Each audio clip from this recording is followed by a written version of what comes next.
I splash you.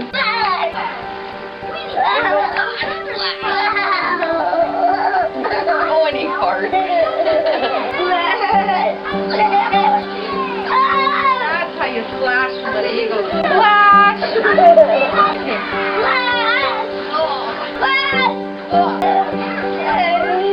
Let me splash you again. Okay.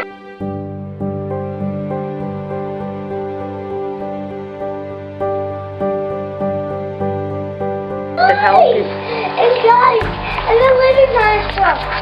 And more things. Wow. You say thanks to Grandma and Auntie Cindy and Uncle Bill, Uncle Louie, James, Chip. Push the dinosaurs button. Show Dad how it works. Okay.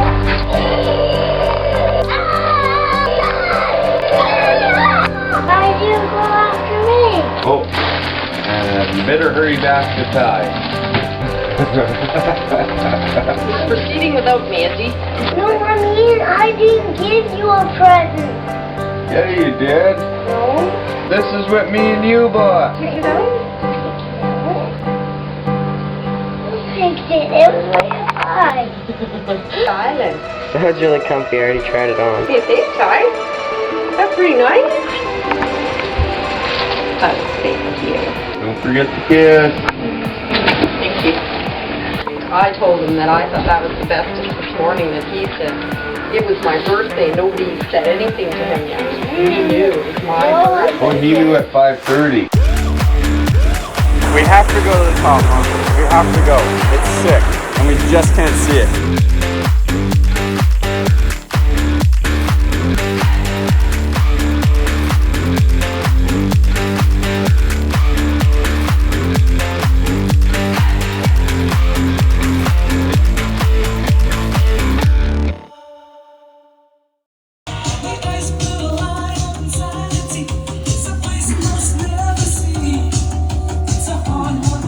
You're a maniac.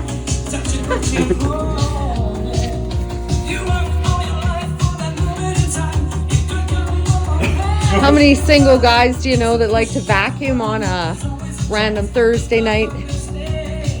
Dancing around the living room, having a great old time. How do you open this?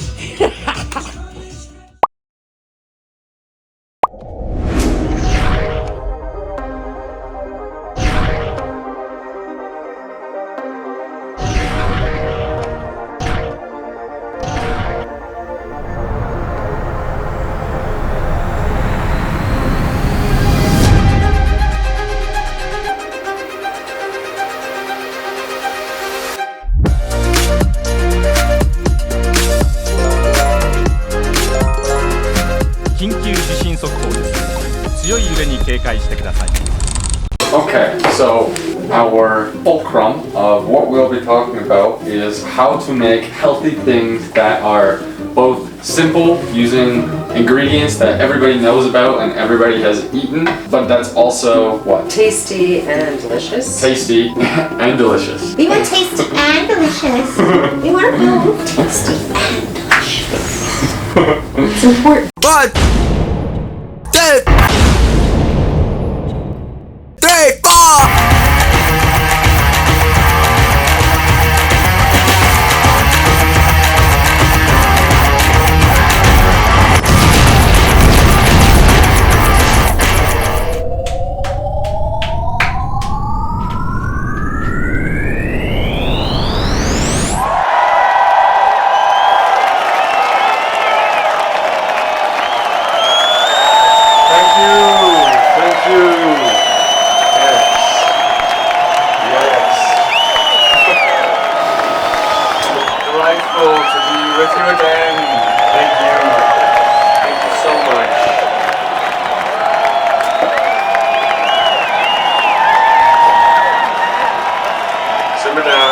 simmer down, and go 1, 2, and 3. Welcome back to Geist Gunner. Today, we're going to be talking to somebody who has massively impacted everything that I have become and is responsible for the environment that I have grown up in. Similarly passionate and eager to give her understanding of how one can go through accumulating healthy habits with their foods. My mother here today, my mom. Particularly, she is fascinated and looking to help in how everyday people can eat healthy, simple, and cheaply. As I've been growing up, she tried to get us to eat healthy things, and I never wanted any part of it. It's an interesting thing where a mother has to figure out how to convince her children to eat the things that are good for them when the kid doesn't understand what is good for them and the environment isn't going to be conducive all the time to allow for that to happen. For this reason, I am super stoked to have my mom in the flesh coming in here talking about the recipes that she has found, her personal journey with raising us relative to health and how you and your children can have better health as well. It is December 2022. It'll be the last video of 2022. You can come on in, Mom.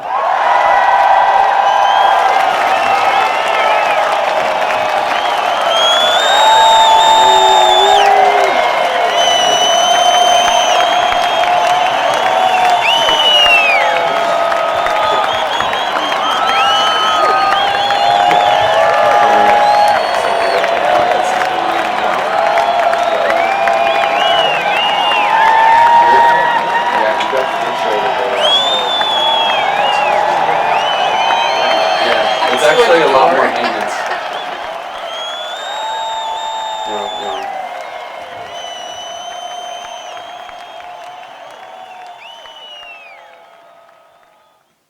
Perfect. How are you doing today, Mom? So far, so good. So far, so good? Yeah, actually, quite well. What have you come in to focus on in this video? Eating healthy. A lot of people are intimidated thinking that they have to go through all these great lengths to be healthy. If you can get back to the basics where you're just buying whole foods and working with what you have, you can make some simple, delicious creations. And I want to be able to share some of the things that I learned over the years that became paramount to feeding my family. Paramount. Awesome. Yeah, you mentioned eating healthy was the focal point of our brainstorm, and then in emphasis, simply, tasty, and cheaply. Right. Yeah, absolutely. Actually, I found out when I had my first baby, quite a long time ago, that it can be really hard to have a meal quickly when, you know, you're running all over the place and you're feeling like you just don't have the time to put anything good on the table. And I discovered some tricks that made my life so much easier that over time I've implemented that in different ways. How many years ago was your first baby? He's 29, so that was like 30 years ago. I was pregnant. 29, and the age gap is 9 years between me and him. 2 only children I did have, yes. Yeah. So I had 2 chances to form your impression. Spring into existence something worthwhile. Yeah, and I've always done my best to try to give you whole foods to enjoy and work with, and that can be a battle because what? Broccoli, ew, or those stigma foods like liver, Brussels sprouts will get a face and no. You've never even tried them before. You don't know what Brussels sprouts are like. You might like them. They can just look at it. I ain't touching that. With children, it can be difficult. And I think that's a really funny, it's a really funny perspective and like situation we have here because I'm literally your kid and I literally was the kid who didn't want to eat those things. And that's an interesting question in my mind that sometimes I even forget that I was the kid is why is it in their mind that they have this warped perception of what is actually going to make their life beneficial in every way, and how could it even be possible to, like in generations forward, not have kids regularly being or with, rejecting good foods and like being in that mindset of like no. And a lot of it is the social stigma. You go to school and you're the only one with carrots in your bag and you're thinking, why do they get potato chips? And it's like, that's just not a food you so need. Social conditions. Absolutely, like peer pressure. And when you hear your friends say, liver, Brussels sprouts, but if they're doing that with the carrots, come on, carrots are good. Right? Yeah. So it makes it harder. So for a time period there, I had to be resourceful, and I would shred every vegetable that I had and carefully not to do it in front of my children. And I would blend it into the foods that we were already eating, so they didn't even realize what they were eating at the time, but they said it was delicious. So vegetables would add all of the flavors to things. Harley was in hockey for many years. Harley's my brother. Yes, and Ty was a rink rat, so we would trek him to the rink and he'd watch all the hockey or play while it was on, whatever. But we would come home and the smell of a freshly cooked meal bursting from that casserole dish in the oven, and basically I just shredded up carrots and cauliflower, diced onion and garlic, and put it in a casserole dish with some random pasta and a package of hamburger that took 3 minutes flat to reheat because it was pre-cooked in a portion for a family. Put it all in the oven, set it on a timer to shut off after an hour it cooked. We'd come in the house, we could sit down, make some garlic bread, and it was just awesome. And nobody knew they were eating the carrots, the cauliflower, all those good things that were in there, but it made it so flavorful. And that arises another really fascinating question again. If you're hiding the vegetable's existence from the next generation, if that's what it took to get it in them, there's like, sick, we got it there. But then it's also like, no matter what you do, you have to get it in their consciousness and their awareness that this is a thing that they do and actively participate in. They'll have to eventually, if successful, know that there's a value from having them. So that would be the battle, right? Like, how do you get it in without cheating the system, even if it is effectively in ways too? And as a mom, I did all the things that I could think of to make it fun. I did the little ant log, which everyone knows is celery with peanut butter, and the raisins dotted on there are the ants. So it was fun to eat. Having things that tasted good and they didn't necessarily know, like I would grow a garden and I would have zucchini, plentiful, but nobody wanted zucchini. Nobody wants that. So I would grind it up and put it in your brownies. So and you love my brownies. So what would you say to the generation who are in that area of their having kids? Making it a family environment in the kitchen even? Can it make it exciting to, we're gonna cook this. Cultivate a culture around what is going on learning to cook and learning to use healthy ingredients, because I found that using all the fun things that everybody actually wanted, the feedback I'm getting as a mom, well, I don't want to eat that. I want to eat this and this. And even making hamburgers, because hamburgers were huge. Everybody loved hamburgers. It was a favorite meal of the family. But the burgers themselves, I was incorporating the carrot shredded and spinach diced, as well as the onions and garlic, and it made the burgers so flavorful that the family loved them. So putting those things into your regular scope of ingredients, I didn't discuss it, but people love my burgers. I had a sister-in-law that was vegan, and she was a vegetarian. I guess that's different than vegan. I don't really know the difference. But she was a vegetarian, so we lived in the Okanagan at the time, and we did some shopping at all of the markets, because you've got all the fruit off the trees, etc., the fun vegetables. And my mission was to make veggie burgers. So we made such great veggie burgers. And the trick was always keeping them together because they were so delicious. But over time, I continued to make the veggie burgers, even though they weren't visiting anymore. And I found the one thing that was magical that would make them stick together. Guess what it is?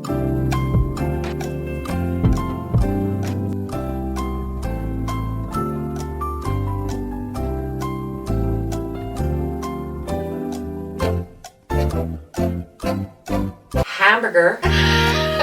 So we didn't necessarily eliminate the meat for ourselves. I prefer mushrooms and red peppers, which of course I would add to the shredded carrots and the onions and the garlic, and maybe some oats or something in there with the egg. And that burger was just scrumptious. So ultimately, being innovative with whatever recipe that you are tackling. A recipe is always a suggestion. So for me, or like a base template. Exactly. I had such a picky family. You wouldn't eat onions raw, but Har wouldn't eat them cooked. Yeah, when I was younger, I did not understand or agree with anything that just didn't taste good. I have a very extreme mindset when it comes to things. All in or all out. I'm supposed to be eating things that taste good. Like, that was the barometer that I was aware of in my mind. And so I was like, well, if I'm eating things that taste good, then this is not as good as X, It was like X or Y, X wins, X wins, X wins. There was no categories below that was factoring in all the things that I've learned since then. Right. And now there are a lot of barometers as far as like health or other things that are more extracurricular as you grow, even just like uniqueness and things like that kids don't really care about. I had a realization, a few years ago you pointed out that I'm not in the best health of my life, and you would help me get to that stage, being consistent and have that support, and it was very much appreciated, because I've always felt like I was the beacon and nobody wanted to listen. Yeah. And it was returned, and I think that was really helpful. I appreciate you saying that too. I think that you always hold power with your positivity and your help of other people in doing those types of things. And it's so much easier to be motivated when there's somebody else there helping you Support. like talk about those things when you're working out, like the struggles you have, advice, or with cooking. But there's also like a yin and yang to that, in the sense that when you're with other people, if they're not on the exact same page as you, then there's going to be some resistance, conflicting energy. Maybe they won't see the things that took you a lot of effort to just accomplish in general as even positive. It's a harder journey when you don't have anyone you're along for the ride. teaching yourself everything, and that can be really beneficial, because you're not doing as many things that you didn't want to do, and you don't have to deal with those things that are subliminally happening around you. But you also have to be really self-motivated. And when you get to a certain point, it gets easier. Something that you used to think was your downfall, I can't resist, now it doesn't even bother you. Like, you can look at it and it's like, yeah, okay. Everybody goes through the stages where they think it's the worst period of their life, and like they cannot possibly get out of the hole that they've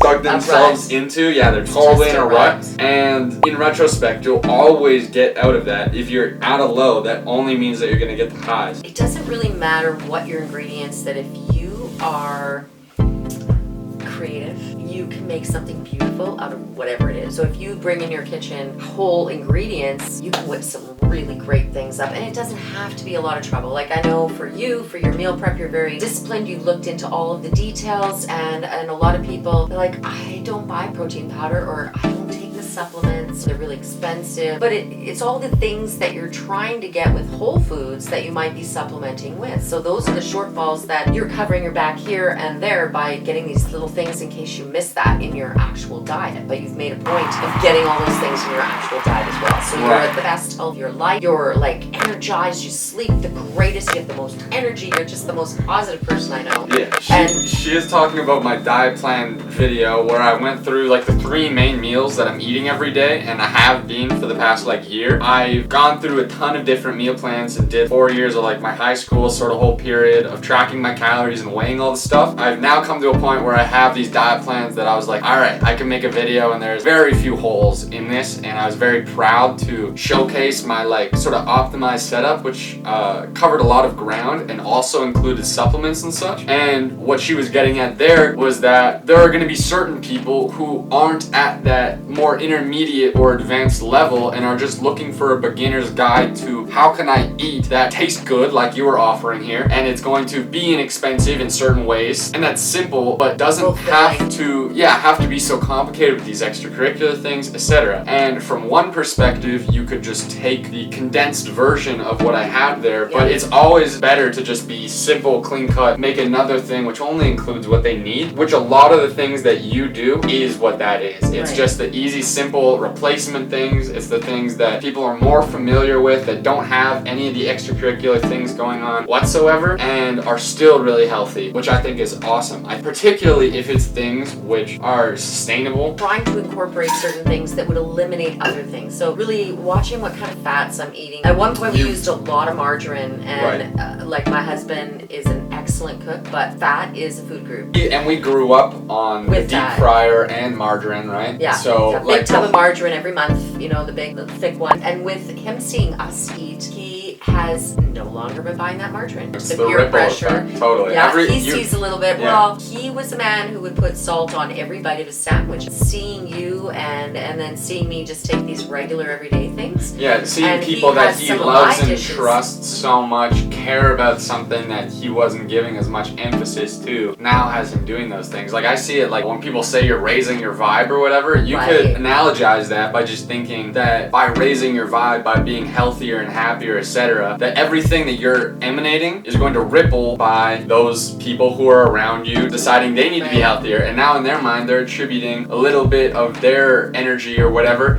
to, oh, he helped me with that, you know what I mean? And so it really is important to remember that when you do these things where you do try to help your own situation, you're not being selfish, you're not doing anything like that, you're helping other people. Everybody that's around you is going to benefit from you being a better version of yourself. I have a lot of aches and pains and arthritic issues. Little turmeric and pepper, we're all achy, we can have that, you know, and it can be difficult to incorporate steamed cauliflower. I have this wonderful steamer pot. It only takes like a tablespoon of water, put your cauliflower in there, and I throw whatever vegetables I have on hand that day, whether it's the baby carrots, they're my favorite. I might have snap peas or broccoli. Then I take a tablespoon of Cheese Whiz. It's not as evil as you might think, because it's only 25 calories per tablespoon. I can afford that. So I mix it up, put it in the steamer pot, 3 minutes, and it is steamed to perfection, and a dash of the turmeric and pepper mix, and it is an amazing. I would equate this with the Ecstasy of MacNCheese at lunch. Trying to swap out the fat, the sugar, and the flour. A lot of those things you can make pancakes, for example, if you do buy protein powder, and you make a little pancake and it tastes amazing because you've got the flavors of the protein powder, but you've cut out the white flour, you've cut out the sugar and the fat actually. There are other ways that you can get a lot of sugar that aren't going to even have artificial sweeteners. Like my preference to do it would just be fitting in dates or bananas or dark chocolate or honey. You're actually getting a whole food from that, and you're also getting the sweetness from it. You don't need just this extra glue gun, you know, sort of thing with the sweetener. You were using one of the sweeteners. Tell us about at least your experience with aspartame. Yeah, so with aspartame, I would drink Diet Pepsi, and it got to the point where I was drinking probably 1 Diet Pepsi every day, which can add up over time. But if you eliminate the sugar and you're thinking you're doing okay because you're not drinking the sugar, right? I mean, that you can get away with that. In contrast, I was drinking probably like 2 or 3 real Pepsis a day. Right, and that's the thing. I mean, if that's what your family is. Well, this is the norm. We buy cases of pop. After some time, I noticed that I was suddenly afflicted with loss of power, is the best way to describe it.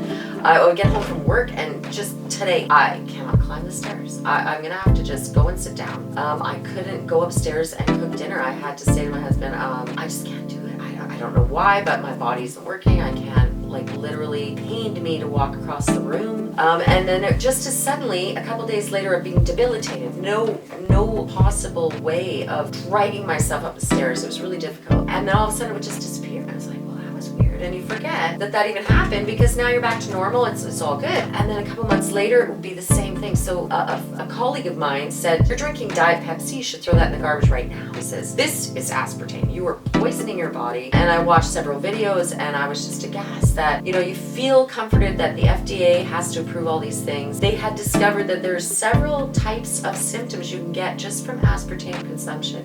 So I was curious if you could, while you were here, talk about my childhood and how like I related to food, because I think it'd be really interesting while like my mom's here to get a perspective that I couldn't even comment on, particularly where when I was young, my relation to everything. Right. So when you were little, you seemed to get sick every time you go to daycare. A kid would come with a cold, you would come home with a cold.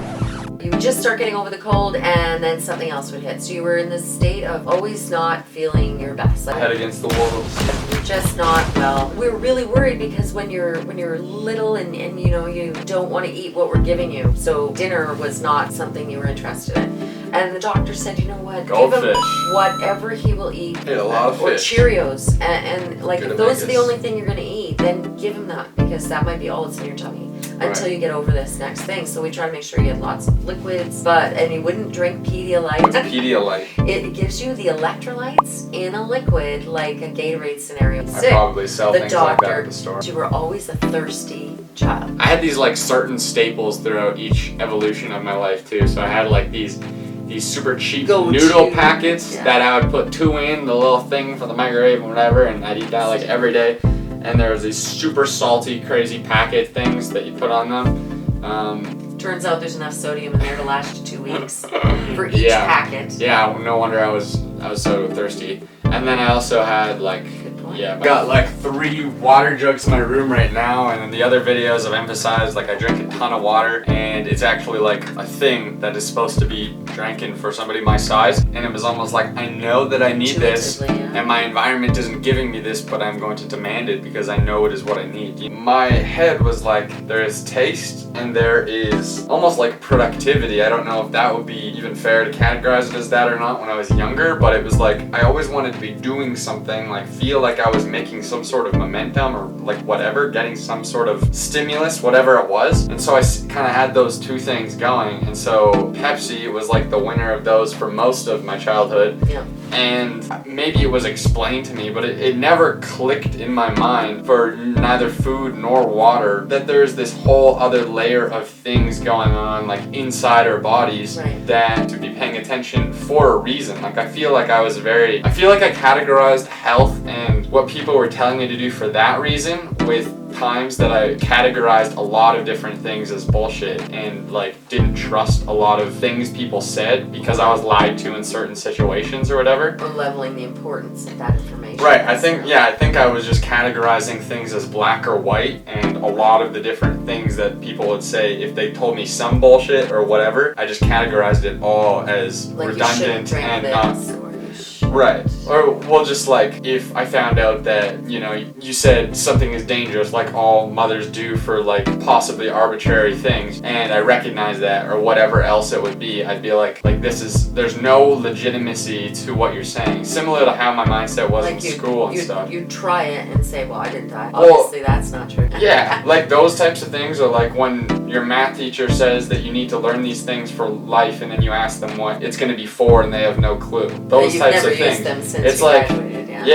and I think those are really important mindsets to have, and it can obviously cause you problems like it did me in early on, where there are going to be certain things where if you were more susceptible to influence, it can help you, because if I was able to be influenced, I would have eaten healthier. But also I think it's thinking for yourself and not stopping, holding in your own beliefs and understanding of what you're capable of and like where you should be going. Right. Until you actually understand what is going on with that thing and why you were supposed to be doing it. Because now I spend a ton of time understanding why certain things hold value, and I've actually unlocked the reasoning behind those things, and I've got access to the things that I've never had anybody tell me was possible but my own brain and people through the internet. Right. And I have those things, and those things were never possible until I did them alone. Yeah, and you were the one who decided Right. that you needed this information, you wanted to understand it. Right. Because all the things we're forcing down your throat saying you have to learn all these things, and you're thinking,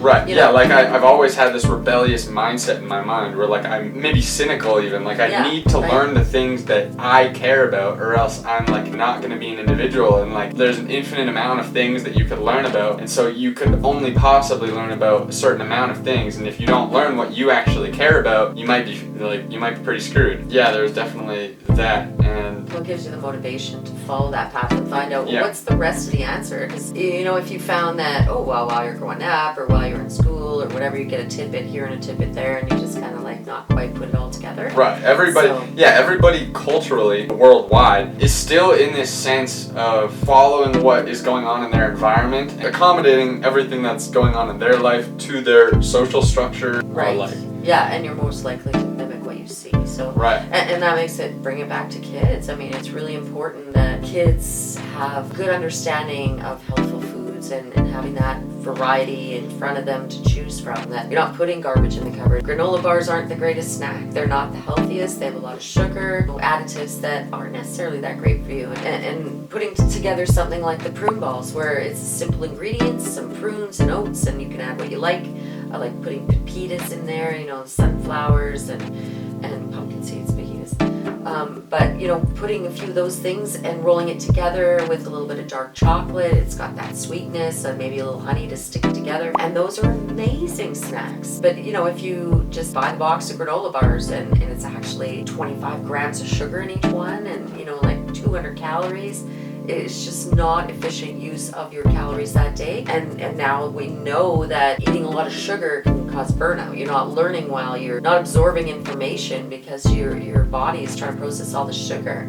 But simple things like that a parent can do to offer you healthy snacks and hit those zones where we go, those aha moments and you know. Right. The things that taste good aren't necessarily the things that are good for us, or you know, the brilliance of a simple food. Like there's something beautiful about a peanut butter apple, I should say.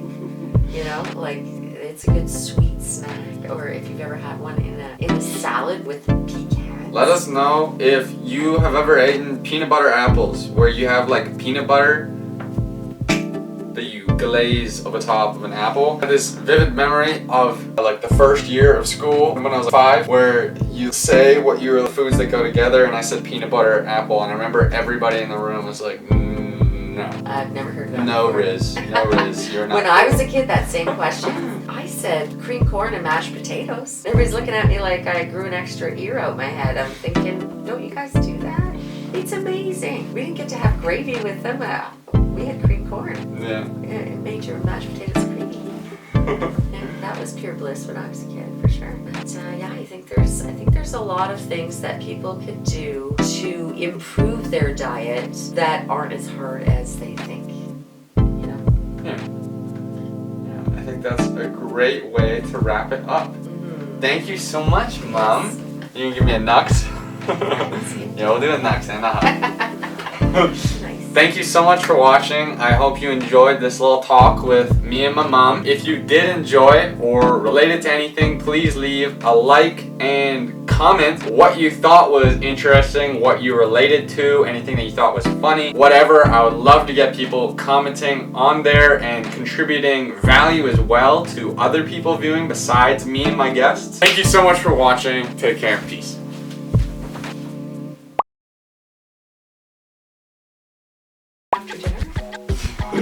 You would have to eat your dinner. So what are you trying to say there? Like, your body knew. Because you've told me, yeah, you. It's mealtime. My tummy is saying. They said, "Oh well, we're having spaghetti and sauce." And I said, "Well, what's in the sauce?" And they said, "Well, we're gonna put onions." Oh, I don't like onions. Can I go home? I was so mortified that I made you watch me make dinner, and I use green onions and white onions in every meal we eat every day. It's kind of funny though. It's like a business mindset. It's like I know what I need. No, it was I'm picky. And I don't like onions. But I have that same what it mindset. said? It's just like being blunt and knowing what you want, but in a context which wasn't beneficial necessarily. Right. But it's still something that I carry, which is fascinating. I love noticing and picking up these correlations between like somebody who's small, like early in their life and later, to see how those same traits have evolved. Because those are aspects of your individuality, you know what I mean? Like every single person has these unique components to how they think and how they interact with everything going on around them. And a lot of those things will forever be only stored in your brain. Like a lot of things that are known about me, only you will know because you've spent the most time looking at me. You know my physical aspect and like those types of things better than even I do. So that's why it's so interesting. That's what I heard. Hello. Who's coming? Hi. Zarah peeked through it. You gonna headbutt it? Oh, can she get through that back way? She's gonna try that. You just gotta push it. No, it works the other way. This way. This way. Look.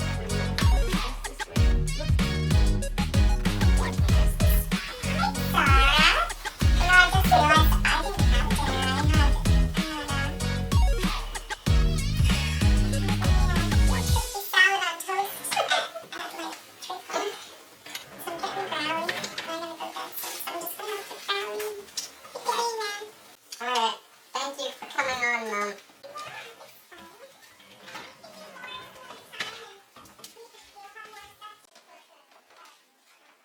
Yeah, we need to make some of those recipes to go with that. Yeah, for sure. I think, like, the cauliflower